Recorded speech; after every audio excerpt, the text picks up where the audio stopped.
आज से हम नया टॉपिक स्टार्ट कर रहे हैं जो सिलेबस का पार्ट ए का सेकंड पॉइंट है। फर्स्ट पॉइंट है संज्ञा प्रकरण और सेकंड पॉइंट है विभक्ति अर्थ। आज हम वो टॉपिक उठा रहे हैं विभक्ति अर्थ।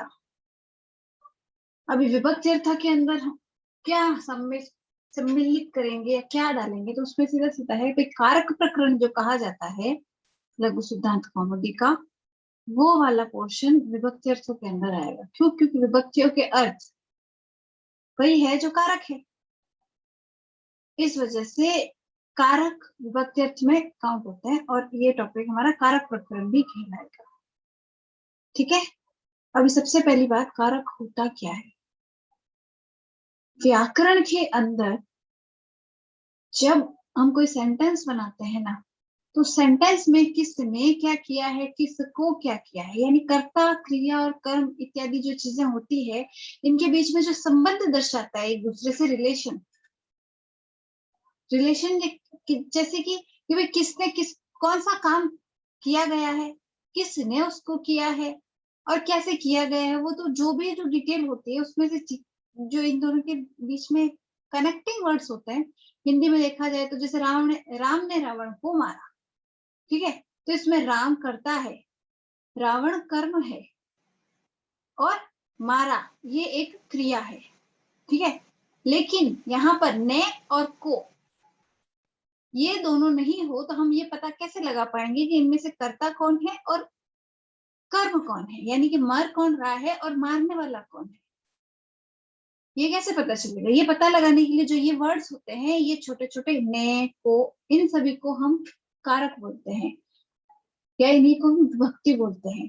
तो जैसे कि मैंने लिखा है यहाँ, प्रत्येक भाषा में शब्द समूह को वाक्य का रूप देने का कार्य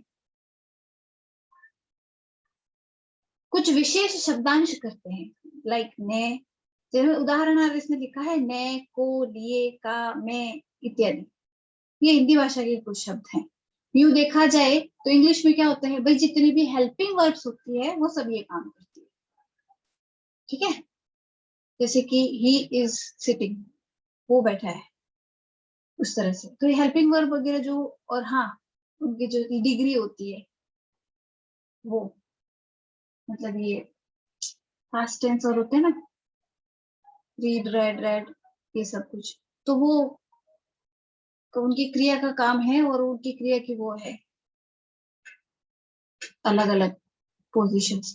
तो अंग्रेजी को नहीं लेते, हिंदी में ही देखते हैं। तो या उदाहरणार्थ में, माने राम ने, जैसे कि रावण को, ठीक है, धर्म की स्थापना के लिए या सीता को छुड़ाने के लिए धनुष का उपयोग करके रण क्षेत्र में मारा। ठीक है, एक सेंटेंस के अंदर हमने सारे कारक यूज कर लिए, मतलब जहाँ जो इतने यहाँ लिखे वो सारे के सारे वर्ड यहाँ मैंने एक सेंटेंस में डाल दिया। तो ये सारे वर्ड क्या इंडिकेट करते हैं? ये इंडिकेट करते हैं कि भाई जो जिस वर्ड के पीछे ये लगते हैं, ये उसको इंडिकेट करते हैं कि भाई इसकी ये पोजीशन है। और ये पोजीशन क्या होती है ये देखते हैं। तो ये जो इत्यादि हिंदी भाषा के वो शब्द हैं जो खुद कोई अर्थ नहीं रखते, परंतु वाक्य को एक दिशा प्रदान करते हैं। दिशा कैसे? एक डायरेक्शन देते हैं, भाई कौन क्या है और कैसे कर रहा है। और इन्हीं शब्दों को कारक संज्ञा दी जाती है। क्यों? ये शब्द जब कर्ता, कर्म इत्यादि जो भी उसमें बाकी जो मेन कंटेंट है उनके साथ मिलकर उसको एक आयाम प्रदान करते हैं, उसको एक डायरेक्शन देते हैं, भाई हाँ ये चीज ऐसे हो रही है। अगर यूं वो राम रावण मारा, हम पता लगा पाएंगे किसने किसको मारा? नहीं लगा पाएंगे ना। इस वजह से कारक होने जरूरी है। दूसरे शब्दों में देखा जाए तो वाक्य में कर्ता, क्रिया और कर्म इत्यादि को इंगित करने वाले, यानी इनको बताने वाले, तथा उनका परस्पर संबंध दर्शाने वाले कारक होते हैं। कारक प्रदर्शित करने वाले कारक चिन्हों को विभक्ति भी बोलते हैं। इनको प्रदर्शित करने वाले कारक चिन्ह ने, को, ये सब, इन सबको हम विभक्ति भी कहेंगे। और विभक्तियां 7 है और संबोधन सहित इनको 8 काउंट करते हैं। कुछ लोग, ठीक है, 8 बोली जाती है इस तरह से, संबोधन सहित 8 काउंट होती है, अदरवाइज 7 है टोटल। ठीक है, अभी ये होती क्या है? मैं कि अगर किसी ने पहले हिंदी व्याकरण वगैरह में पढ़ा हो तो यूं याद करते थे, कर्ता ने कर्म को करण से संप्रदान के लिए अपादान से पृथक पुनः संबंध काफी के अधिकरण में पेपर और संबोधन ही अरे हो, इस तरह से हम याद करते थे हिंदी के अंदर, क्योंकि हिंदी के अंदर सीधे सीधे ये वर्ड ही बता देते हैं कि हाँ ये वाली विभक्ति है उसके अंदर। लेकिन संस्कृत में हम ऐसा नहीं कर सकते, क्यों? क्योंकि सिर्फ ये शब्द काफी नहीं है, इनको हम इस्तेमाल ही नहीं करते। इन सब के लिए हम क्या इस्तेमाल करते हैं? हमें बस ये पता होना चाहिए कि वो करता है, तो उस कर्ता के अकॉर्डिंग हम उसकी विभक्ति लगाएंगे उस शब्द के अंदर जो करता है उसमें, तो उसका अर्थ अपने आप ये हो जाएगा।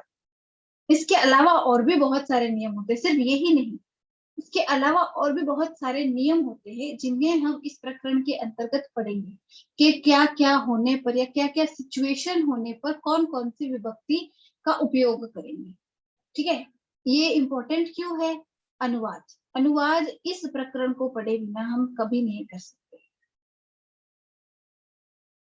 इसलिए ये प्रकरण काफी इंपॉर्टेंट है। इसके बाद इससे रिलेटेड दूसरा प्रकरण आता है षडलिंग प्रकरण, है ना, वो इसके बाद लेंगे। षडलिंग प्रकरण क्या है? जो इनके शब्द रूप चलते हैं ना, उनको षडलिंग में काउंट करते हैं। इनको षडलिंग क्यों बोलते हैं? षडलिंग, 6 लिंग, और लिंग क्या? लिंग 3 होते हैं, पुल्लिंग, स्त्रीलिंग और नपुंसकलिंग होते हैं। अब इसमें भी 2 तरह के हो जाएंगे, एक अजंत और एक हलंत, तो टोटल 6 हो गए। तो अजंत और हलंत के पुल्लिंग, स्त्रीलिंग और नपुंसकलिंग के जो शब्द रूप चलते हैं, उन्हीं सबको इकट्ठा हम षडलिंग बुलाते हैं। तो ये प्रकरण अलग है और कारक प्रकरण अलग है। कई बार ना समझने में ये दोनों चीजें मिक्स हो जाती है। ये बता रहा है कहाँ कौन सी विभक्ति लगेगी, उसका कैसे उपयोग होगा, और वो बता रहा है किस शब्द के कैसे रूप चलेंगे, दोनों में फर्क है। ठीक है, अभी हम इन विभक्तियों को पढ़ते हैं। ये विभक्तियां क्या कहती है? जैसे प्रथमा विभक्ति है, ये कर्ता को इंगित करती है, और यूजुअली हिंदी में हम इसे इस चिन्ह से पहचानते हैं, जैसे कि राम ने। ठीक है, ये दूसरी होती है द्वितीय, इसे द्वितीय तृतीय करके 8वीं है जो उसको संबोधन बोलेंगे, बाकी सबको उनकी संख्या से ही बुलाते हैं। इन विभक्तियों को इसी नाम से बुलाया जाता है, इसे संबोधन कहा जाता है। और इनका जो कारक है, इस विभक्ति में ये कारक स्थित रहता है, ये ध्यान रखने वाली बात है। प्रथमा विभक्ति कर्ता कारक को प्रदर्शित करती है, द्वितीय विभक्ति कर्म को प्रदर्शित करती है, यानी अगर वाक्य में कोई कर्म है तो वो द्वितीय विभक्ति में उपस्थित होगा। तृतीय विभक्ति करण को प्रदर्शित करती है, चतुर्थी संप्रदान को, पंचमी अपादान को, षष्ठी किसी चीज में अगर कोई संबंध उपस्थित है तो उसके लिए लगेगी, सप्तमी अधिकरण में यानी किस क्षेत्र में कोई चीज है उसको बताने के लिए, और संबोधन संबोधन सूचक है। संबोधन का मतलब होता है हम किसी को आवाज लगाते हैं, किसी को बुलाते हैं, उस बात को हम संबोधन कहते हैं, किसी को बुलाना। मान लो मैंने सुमित को बुलाया, सुमित, तो ये सुमित का संबोधन हुआ, ये संबोधन है। जहां पर भी किसी को बुला के, और हमेशा संबोधन के साथ है ना, अगर हम टिप प्रत्यय लगाएंगे तो मध्यम पुरुष लगेगा, क्योंकि हम जिसको बुला रहे हैं उसके साथ ही तो होगा नहीं, अगर उसके लिए लगाएंगे तो, है ना। कुल मिला के जिसे अगर किसी को हम बुला रहे हैं वहां किसी का नाम लेना है, मान लो बुला रहा है राम इधर आओ, तो वहां संबोधन कारक यूज होगा। उसके अलावा बाकी सब जगह जैसे जैसे जो जो सिचुएशन है उस अकॉर्डिंग वो विभक्ति का उपयोग होगा। अब इनके चिन्ह देख लिया जाए तो कर्ता, कर्ता का चिन्ह है ने, जैसे कि राम ने। ठीक है, कर्म का इसका है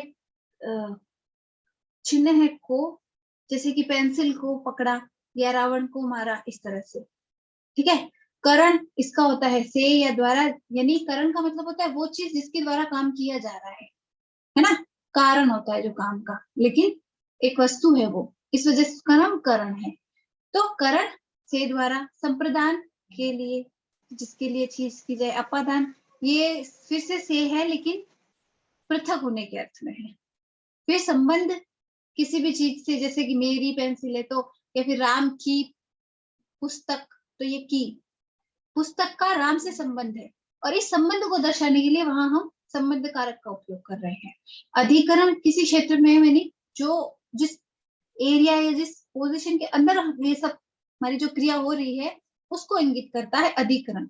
यानी कि कक्ष में, कक्षा में, मान लो फील्ड है, मैदान तो मैदान में, या फिर टेबल के ऊपर है तो टेबल पर, तो जो टेबल है, कक्षा है, मैदान है, ये सब इसके अधिकरण क्षेत्र हुए जहां ये कार्य हो रहा है। इस वजह से उसमें अधिकरण कारक का उपयोग होगा। जब उस शब्द का यूज होगा तो वहां अधिकरण कारक लगेगा, और अधिकरण कारक के कारण उसमें वो सप्तमी विभक्ति लगेगी। ये चीज होती है यहाँ पर, ठीक है, अधिकरण कारक के कारण सप्तमी विभक्ति। तो इस तरह से ये चीज याद रख लेना भाई, कौन से कारक की कौन सी विभक्ति है। यानी प्रथमा में कर्ता है, द्वितीय में कर्म, ठीक है। वैसे अगर हम इसको रेगुलरली जब हम जैसे पढ़ना शुरू करेंगे तो धीरे धीरे ये याद होते जाएंगे, पर एक बार फिर भी ये लिस्ट एक बार देख लेना और इसे एक बार पढ़ के याद करने की कोशिश जरूर कर लेना, ठीक है। फिर आगे बढ़ते हैं। संस्कृत भाषा में इन सारे चिन्हों की आवश्यकता नहीं होती। क्यों नहीं होती? यहाँ हम डायरेक्ट विभक्ति का उपयोग करते हैं शब्द रूप चलाकर, वहां हम से, के लिए ये सब नहीं लिखते। और इसी वजह से संस्कृत में एक और खासियत होती है कि वहां पर है ना, शब्द विन्यास का कोई क्रम जरूरी नहीं होता। अगर आपने इंग्लिश में कुछ लिखा है, ठीक है, मान लो राम इज प्लेइंग,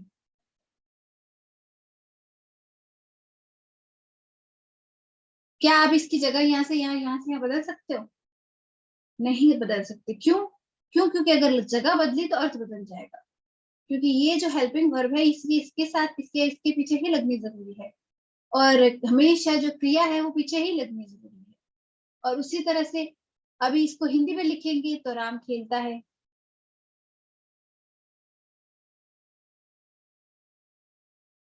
यहाँ जो है एंडिंग में है, यहाँ बीच में था। राम फिर भी स्टार्टिंग में है तो कर्ता हमेशा स्टार्टिंग में रहता है, लेकिन क्रिया यहाँ बीच में आ गई, इसमें भी सीक्वेंस का इफेक्ट पड़ता है, ठीक है। लेकिन यही रामः क्रीडति, और इसको हम क्रीडति रामः भी लिख सकते हैं, कोई फर्क नहीं पड़ता, ठीक है। तो संस्कृत के साथ एक और है कि इसमें शब्द के अंदर ही वो चीज मिला दी जाती है कि हमें सीक्वेंस की कोई जरूरत नहीं होती। सीक्वेंस की जरूरत कहाँ होती है? अगर हमने कोई अव्यय मिक्स किया है तो अव्यय ऐसे हैं जिनके रूप नहीं चलते, इस वजह से वो डायरेक्ट अपना अर्थ नहीं बताते, तो उनको उस शब्द के साथ जोड़ना जरूरी है जिसके साथ वो है। उसके आगे भी लगा सकते, उसके पीछे भी लगा सकते हैं, लेकिन उसे उस शब्द के साथ रखना जरूरी है जिस शब्द के लिए उसको यूज किया जा रहा है, इतना जरूरी है। बाकी सीक्वेंस हम फिर भी चेंज कर सकते हैं बाद में भी। यानी इसलिए संस्कृत के अंदर श्लोक, छंद, ये सब कुछ बनाए जा सकते हैं। क्यों? क्योंकि इसमें क्रम होना जरूरी नहीं है कि पहले ये बाद में यही लिखा जाए। हम अपनी सुविधा के अनुसार इनको आगे पीछे कर सकते हैं। और उसका कारण क्या है? कारण ये है कि जो शब्द होता है जिसे हम यूज करते हैं, यानी जो पद होता है, जो वाक्य बनाने वाले पद होते हैं, वो पद अपना अर्थ अपने साथ में लेके घूमते हैं। ये जो सारे चिन्ह हैं वो अपने साथ में लेके घूमते हैं, इनको अलग से नहीं जोड़ना पड़ता, इस वजह से इनको सीक्वेंस की जरूरत नहीं होती, ठीक है। तो इन चिन्हों की आवश्यकता नहीं होती क्योंकि कारक और विभक्तियों का निरूपण सुप आदि प्रत्यय, सुप के आगे दूसरा क्या हो गया, एक तो तीन प्रत्यय हो गया, और कृदंत तद्धित भी ऐसे काम कर देते हैं, ठीक है। इस तरह से ये जो प्रत्यय है ये अपना काम यूं कर देते हैं, इस वजह से हमें चिन्ह लगाने की जरूरत नहीं पड़ती। तो 7 जो विभक्तियां हैं इनमें 3 वचनों का बोध कराने वाले 21 प्रत्यय होते हैं। 7 ही क्यों? क्योंकि संबोधन को कई जगह विभक्ति में ही काउंट किया जाता है, और दूसरी बात, शब्द रूप चलाने के लिए सुप प्रत्यय लगाने की भी आवश्यकता संबोधन के अंदर नहीं होती है, ठीक है। तो ऐसे करके ये 21 प्रत्यय हैं इन 7 विभक्तियों के, और इस प्रकरण में हम विभक्तियों का उपयोग, नियम आदि का अध्ययन करेंगे, ठीक है। तो ये 21 प्रत्यय क्या है? सुप प्रत्यय जो 21 है वो ये है: सु, अ, जस, अम, औ, शस, ताभ्याम बिस, ङेभ्याम व्यस, मसीभ्याम व्यस, मसोस आम, नी ओ सुप। ये याद करने थोड़े जरूरी होते हैं, ठीक है। अभी इन 21 प्रत्यय को कैसे लगाना है, क्या होगा, और किस में कौन सा लगाना है, और 21 है तो इनका विन्यास कैसे हो, ये सब कुछ देखने के लिए कुछ सूत्र हैं, जो इनमें से सबसे पहला है अर्थवद धातु र प्रत्यय।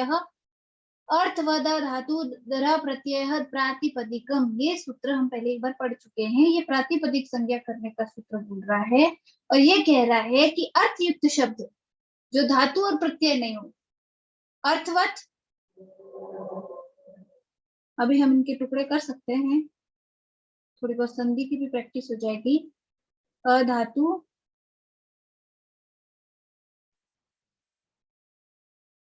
अप्रत्यय। पीछे लिखा है प्रातिपदिक, ये हो रही है संज्ञा प्रातिपदिक। और कंडीशन क्या बोल रहा है, अर्थवत होना चाहिए, अधातु होना चाहिए और अप्रत्यय होना चाहिए। इस विसर्ग को र हो रहा है और इस त को द हो रहा है, और इस वजह से ये शब्द बन रहा है। ठीक है, इन सबको छोड़ो, विसर्ग और र को।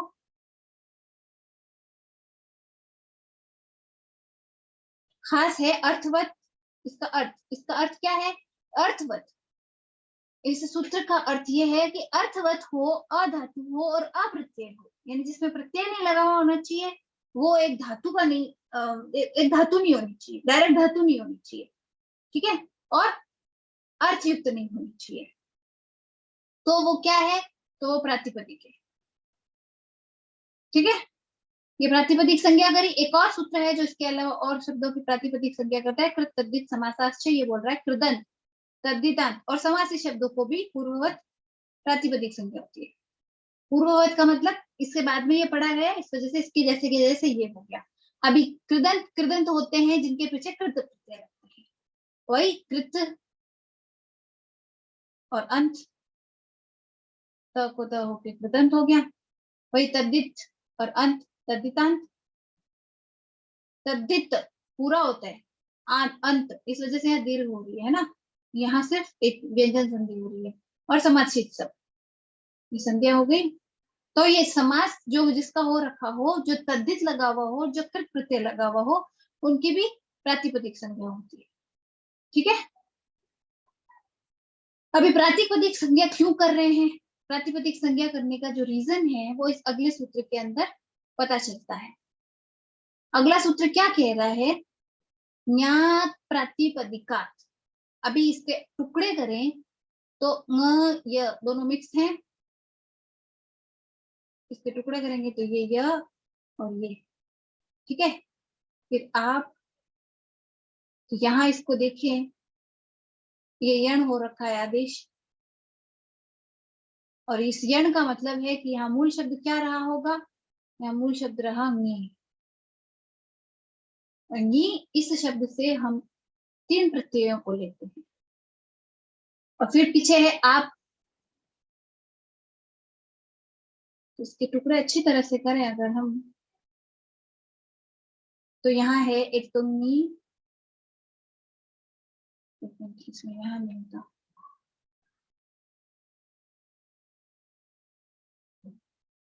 नी, आप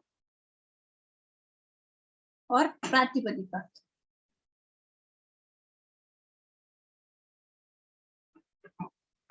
चतुर्थी विभक्ति है, तीनों को मिक्स करके लगाइए। ठीक है, नी से 3 प्रत्यय लेते हैं हम, नीश, नीर और मीन। वैसे आप से लेते हैं हम चाप, डाप और टाप। ये जो 6 प्रत्यय है इनको हम बोलते हैं स्त्री प्रत्यय।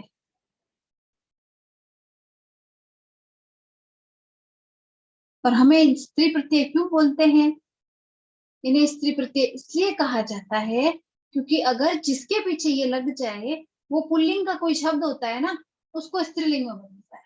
ठीक है,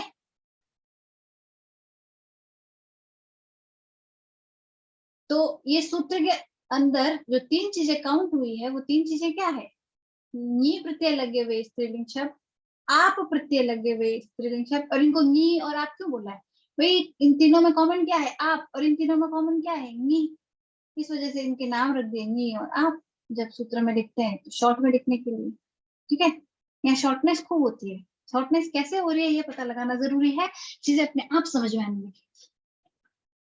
तो नी लगे निंगी प्रत्यय लगा हुआ हो, आ प्रत्यय लगा हो, या फिर हो प्रातिपदिक, उनके साथ क्या होगा, उनके साथ क्या होगा, तो देखिए प्रत्यय परश्च, नी आप और प्रतिपदिक से परे प्रत्यय के रूप में, ठीक है। और उसके बाद ये पढ़ा जाता है स्मॉट जस्ट नॉट षष्टा व्याम नी से व्याम रेस गति व्याम रेस गतो साम यो सुप, ये एक सूत्र है और ये सूत्र इन 21 प्रत्ययों को इंगित करता है। और इसका अर्थ क्या बोल रहा है, आदि इन 21 प्रत्ययों का आदेश होगा, यानी नी आप और प्रातिपदिक से परे। प्रातिपदिक के अंदर क्या क्या काउंट हो रहा है, प्रातिपदिक के अंदर वो जो अर्थवद अधातु अप्रत्यय शब्द है वो, प्लस जिनके पीछे कृत और तद्धित तद्धित सब प्रत्यय लगे हैं, और जो समासित हैं वो, प्लस, ठीक है, ये प्रातिपदिक है। तो ये क्या कह रहा है कि अब तक में हमने जो भी चीजें पढ़ी, यानी कि अर्थवत शब्द जो धातु नहीं हो और प्रत्यय नहीं हो, प्लस जो कृदंत हो यानी जिनमें कृत प्रत्यय लगा हो, या वो वर्ण शब्द जो तद्धितांत हो या जिनमें तद्धित प्रत्यय लगा हो, वो शब्द जिनका समास हुआ हो, वो शब्द जिनके पीछे ञ प्रत्यय लगे हों, या वो शब्द जिनके पीछे आप प्रत्यय लगे हों, इन सब के पीछे प्रत्यय के रूप में ये लगेंगे। और ये 21 प्रत्यय सुप हैं। और सुप इनको क्यों कहते हैं, ये पहले सु और पीछे वाला प, तो ये सुप होगा।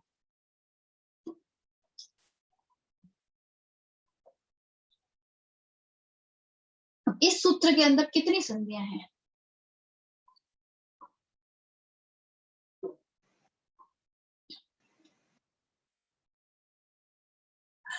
इसके अंदर की संध्या पढ़ने से ना दो फायदे होंगे। पहला, सूत्र याद होगा, दूसरा संध्या तो हमारी अच्छी होगी सी, सूत्र के साथ साथ हमें ये प्रत्यय भी समझ में आने लगेंगे 21 कैसे हैं। तो इनको इसी तरह से पढ़ा जाएगा 21। और इनको इस क्रम में क्यों रखा जाता है, उसके लिए पहले हम देखते हैं सुप प्रत्यय, जो सुपह नाम का सूत्र जो हम पहले एक बार पढ़ चुके हैं, ये एक वचन द्विवचन और बहुवचन संज्ञा के अंदर, कि सुपों का प्रत्यय तीन का क्रमशः, यानी जो प्रत्यय त्रिक है उसकी क्रमशः एक वचन द्विवचन और बहुवचन संज्ञा होगी। टोटल 7 बार एक वचन द्विवचन और बहुवचन संज्ञा इन्होंने की है, ठीक है। इस तरह से इनकी एक वचन द्विवचन और बहुवचन संज्ञा हो गई, इस वजह से ये 3 अलग अलग लाइनों में लिखे जाते हैं। अब ये 21 प्रत्यय और ये वाले 21 प्रत्यय, इनको मिक्स करते हैं और इनमें संधियां चेक करते हैं। सबसे पहले सु और फिर है ओ, ठीक है, उ और उसके बाद में एच आया है, तो इसको क्या हुआ, इसको यण आदेश हुआ इको यण से।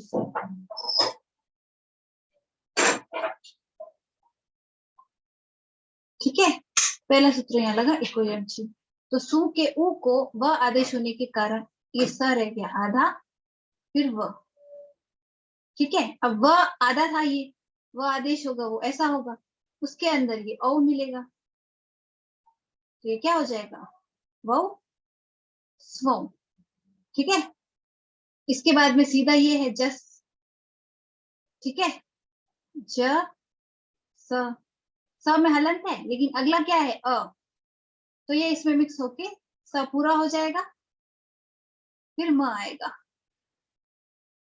म में यहाँ हलंत है, अगला क्या है औ, तो ये म उठ हो जाएगा, ठीक है।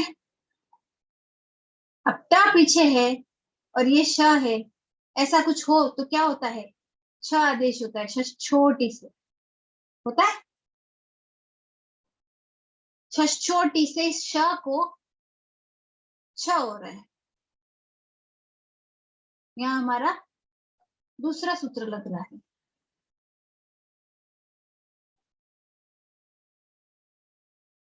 छोटी,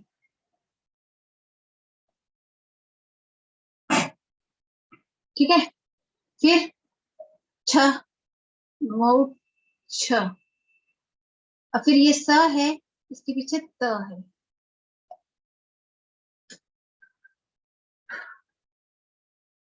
ठीक है। तो इन दोनों को क्या हुआ है, शकार और ट वर्ग हो गया, ठीक है। फिर भ्याम 20, ये एज इट इज लिखे जा रहे हैं, फिर ये भी एज इट इज है, फिर से भ्याम यस, यहाँ तक ठीक है। फिर नसी, ये भी एज इट इज है, भ्याम यस, ठीक है। फिर नस, इस स में ये ओ मिलके नसोस। फिर आम है, आम के बाद में वापस नी है, तो कसोसाम नी और सो, ऐसे करके ये 21 प्रत्यय हो गए, जिनको इस एक सूत्र के अंदर समेटा गया, संधि वगैरह करके एक साथ लिख के, ठीक है।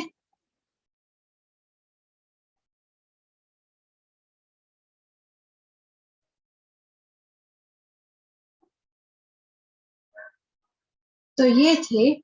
अब इतने के अंदर किसी को कोई सवाल है तो पूछो एक बार, ठीक है, फिर आगे बढ़ेंगे।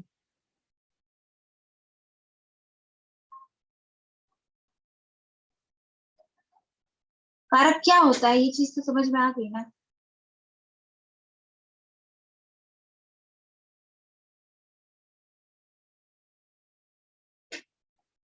नोमन सवाल के लिए है या कारक क्या होता है इसके लिए? आगे मैम। आगे समझ में? यस। ओके।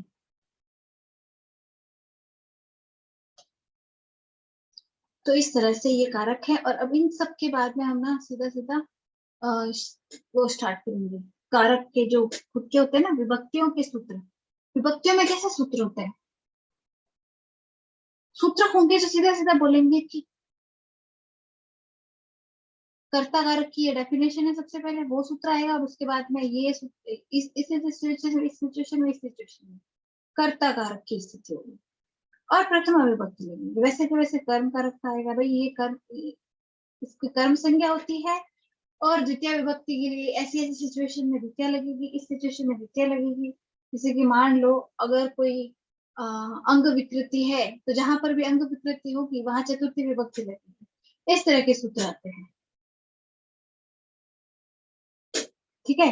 तो ये ऐसे ऐसे सिचुएशन होती है।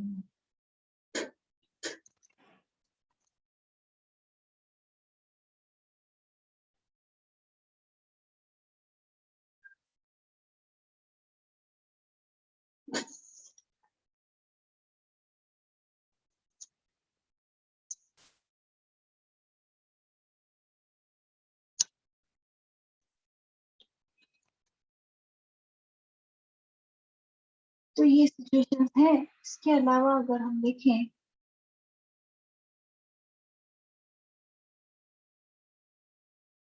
एक अगला सूत्र आता है द्वयेक वचनों द्विवचनेक वचने, मैंने ये सूत्र आधा ही टाइप करा हुआ है। ये होता है द्वयेक वचनों द्विवचने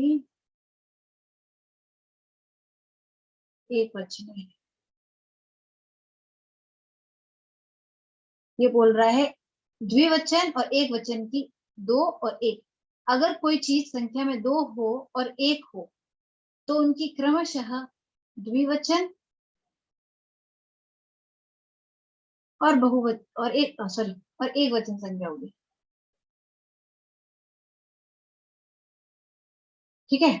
ये जो हमने एक वचन द्विवचन और बहुवचन किए हैं ना, तो कहाँ इनका उपयोग होगा भाई, एक वचन कहाँ लेना है यूज? अगर कोई चीज एक है तो एक वचन लगेगा, कोई चीज दो है तो द्विवचन लगेगा। इसके बाद में अगला सूत्र ऐसा आता है जो ये बताता है कि बहुवचन कहाँ लगेगा।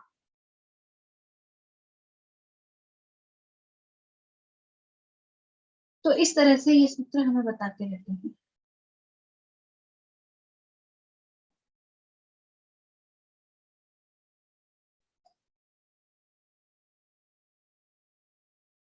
ठीक है, हम लोग तैयारी है, कम रेडी। कारक किसी को समझ में नहीं आया हो तो दोबारा पूछ सकता है।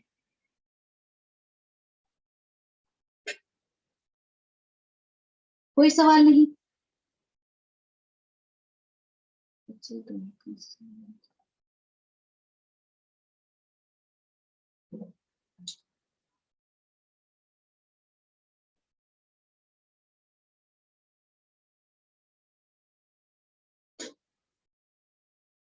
इनकी ये संज्ञा होने के साथ साथ एक विभक्ति संज्ञा भी पढ़ी थी हमने, ठीक है। और यहाँ अगर विभक्ति संज्ञा का यूज करेंगे तो यहाँ कैसे विभक्तियां लगेंगी, ये 7 का सेट है और हमारी 7 विभक्तियां होती है, इस वजह से उनको यूं लिखेंगे। यहाँ तो इन सब की तो एक वचन संज्ञा हो रही है, तो ये सब है एक वचन,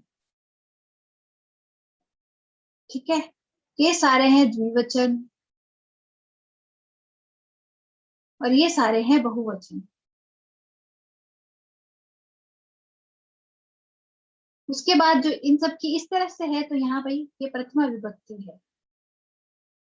इस तरह से इन सब की इस तरह से संज्ञा हो जाएगी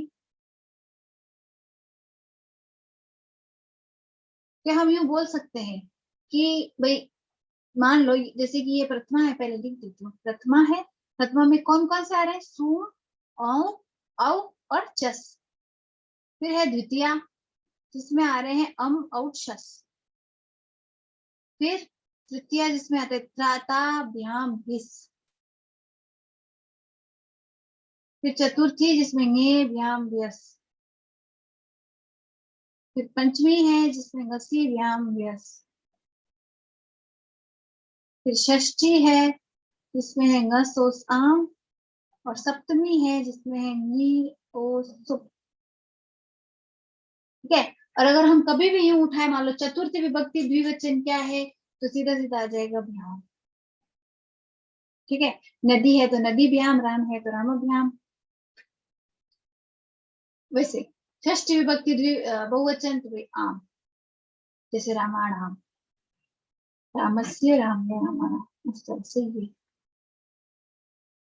ठीक है। इस वजह से क्या है कि जो ये 21 के 21 है ना, इनकी कुछ ना कुछ संज्ञा हो गई है, ऐसे संज्ञा करने की वजह से। तो अगर हमें सीधा सीधा कभी पूछना हो ना, मान लो कि कोई भी शब्द है, जैसे तत् शब्द है, एक सर्वनाम शब्द है तत्, या जैसे युष्मद अश्मद है,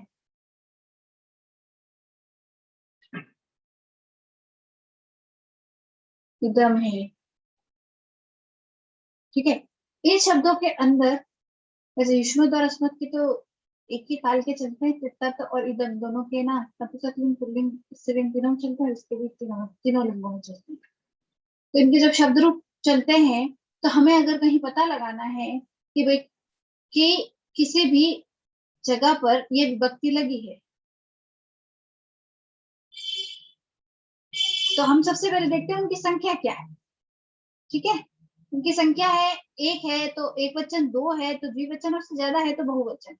ये 3 डिसाइड होने के बाद में, मान लो किसी चीज की संख्या 2 डिसाइड है तो 2 द्विवचन। विभक्ति हमें पता चल गई, मान लो चतुर्थी है, ठीक है। नियम पढ़ने के बाद हमें पता चल गया चतुर्थी विभक्ति है, और चतुर्थी विभक्ति में हमें पता चल गया कि ये द्विवचन है। तो इस द्विवचन और चतुर्थी विभक्ति में हम इनमें से किसी भी शब्द है, और भी जो भी शब्द रूप है षडलिंग के, उनमें से सीधा सीधा वर्ड उठा सकते हैं कि हमें सीधा सीधा वहां से चतुर्थी द्विवचन का ही शब्द चाहिए, तो वो पद हमारे वाक्य के अंदर एग्जैक्ट बैठेगा।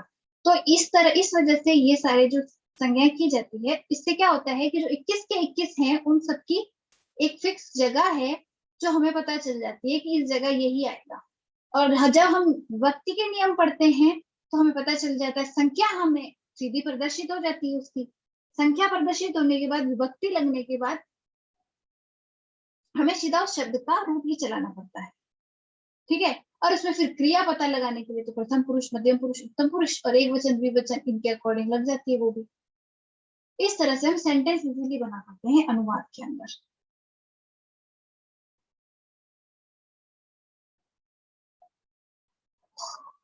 तो आज के लिए इतना ही,